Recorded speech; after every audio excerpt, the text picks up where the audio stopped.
بسم اللہ الرحمن الرحیم الحمدللہ الذی عافانی فی عین البلاء والصلاة والسلام علی خاتم الانبیاء الصلاة والسلام علیک یا رسول اللہ وعلی آلک وصحابک یا خاتم النبیین۔ حضرات سامعین، اویسیہ اسلامک چینل میں آپ کو خوش آمدید کہتے ہیں۔ اس سے پہلے کلپ میں بتایا گیا تھا کہ اسبا لوگ کون کون سے ہیں اور ان کا حصہ کیسے ملتا ہے۔ آج اصحاب فرائض کے بارے میں بتایا جائے گا کہ اصحاب فرائض کون کون سے ہیں، کتنے ہیں۔ اللہ پاک نے قرآن پاک میں ارشاد فرمایا، فَإِن كُنَّ نِسَاءً فَوْقَ اثْنَتَيْنِ فَلَهُنَّ ثُلُثَا مَا تَرَكَ۔ پھر اگر عورتیں 2 سے زیادہ ہوں تو ان کے لیے 2/3 ہے ترکہ سے۔ اس آیت کے حصے میں مسجد کی بیٹیوں کا ذکر ہے کہ مسجد کی 2 بیٹیاں ہوں تو ان کا حصہ 2/3 مقرر ہے، 2 سے زیادہ ہوں تب بھی ان کا حصہ 2/3 ہی مقرر ہے۔ اگر مسجد کی 2 بیٹیاں نہ ہوں تو پھر 2 پوتیوں کا حصہ 2/3 مقرر ہے۔ اگر 2 پوتیاں نہ ہوں تو ان کی جگہ اگر 2 پر پوتیاں آ جائیں تو ان کا حصہ بھی 2/3 ہے۔ پر پوتیوں کی جگہ اگر 2 سگی بہنیں آ جائیں تو ان کا حصہ بھی 2/3 مقرر ہے۔ اگر سگی بہنوں کی جگہ 2 الاتی بہنیں آ جائیں تو ان کا حصہ بھی 2/3 مقرر ہے۔ اب رہ گئیں 2 اخیافی بہنیں، تو 2 اخیافی بہنوں کا حصہ 2/3 نہیں ہے، بلکہ ان کا حصہ جو اللہ پاک نے مقرر فرمایا ہے وہ ہے تیسرا حصہ۔ 2 اخیافی بہنیں آ جائیں تو ان کا حصہ تیسرا ہے، 2 اخیافی بھائی آ جائیں تو ان کا حصہ بھی تیسرا ہے۔ اگر 1 اخیافی بھائی اور 1 اخیافی بہن آ جائے، یہ دونوں آ جائیں تو ان کا حصہ بھی تیسرا مقرر ہے، اور تیسرے حصے میں یہ دونوں برابر کے شریک ہوں گے۔ اب اصحاب فرائض، فرض کس کو کہا جاتا ہے؟ ذی فرض بھی کہا جاتا ہے، فرض بھی کہا جاتا ہے۔ ذی فرض اس مرد و عورت کو کہا جاتا ہے کہ جن کے حصے قرآن و حدیث سے ثابت ہوں اور اجماع امت سے ثابت ہوں۔ یعنی کچھ ورثاء ہیں جن کے حصے قرآن سے ثابت ہیں، کچھ ورثاء ہیں جن کے حصے حدیث سے ثابت ہیں، اور کچھ ورثاء ہیں جن کے حصے اجماع امت سے ثابت ہیں۔ مثال کے طور پر ماں باپ، بیٹا بیٹی، شوہر بیوی، بھائی بہن، ان کے حصے قرآن سے ثابت ہیں۔ دادی نانی کا حصہ حدیث سے ثابت ہے۔ دادا اور پوتا پوتی، ان کے حصے اجماع امت سے ثابت ہیں۔ اب اصحاب فرائض کتنے ہیں؟ اصحاب فرائض ٹوٹل افراد، اصحاب فرائض جن کے حصے مقرر ہیں، یہ 12 افراد ہیں۔ 12 افراد میں سے 4 مرد ہیں اور 8 عورتیں ہیں۔ 4 مرد کون کون سے ہیں؟ نمبر 1 باپ، نمبر 2 دادا، نمبر 3 شوہر، نمبر 4 اخیافی بھائی۔ یہ 4 مرد ہیں جن کے حصے مقرر ہیں۔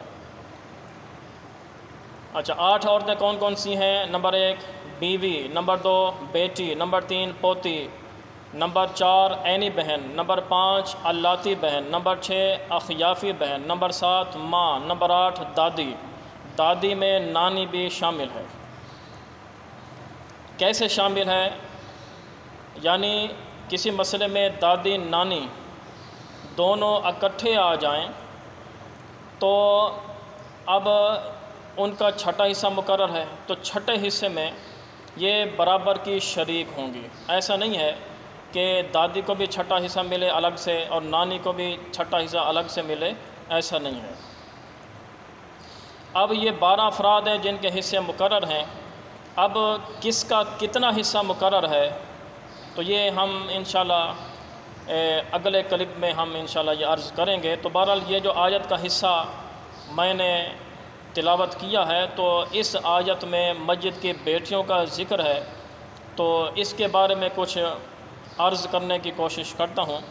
مسجد کی اگر 2 بیٹیاں اکیلی آ جائیں کسی مسئلے میں، تو اس صورت میں کل مال کے 3 حصے کر کے 2 حصے دونوں بیٹیوں کو ملیں گے، کیونکہ 2 حصے جو ہوتے ہیں یہ 2/3 بنتے ہیں، اور ان کا حصہ 2/3 مقرر ہے، تو 2 حصے ان کو ملیں گے، باقی بچ گیا 1 حصہ۔ تو یہ 1 حصہ اگر اور کوئی نہیں ہے لینے والا، اسبہ نہیں ہے، تو پھر یہ 1 حصہ پھر دوبارہ ان بیٹیوں کو دیا جائے گا، اور اس 1 حصے میں وہ برابر کی شریک ہوں گی۔ یہ جو دوبارہ دیا جا رہا ہے اس کو رد کہا جاتا ہے۔ یہ جو 1 حصہ دوبارہ دیا گیا یہ رد کے طور پر ان کو دیا گیا۔ اسی طرح اگر میت کی 2 بیٹیاں میت کی بیوی کے ساتھ آ جائیں تو اس صورت میں کل مال کے 24 حصے کیے جائیں گے۔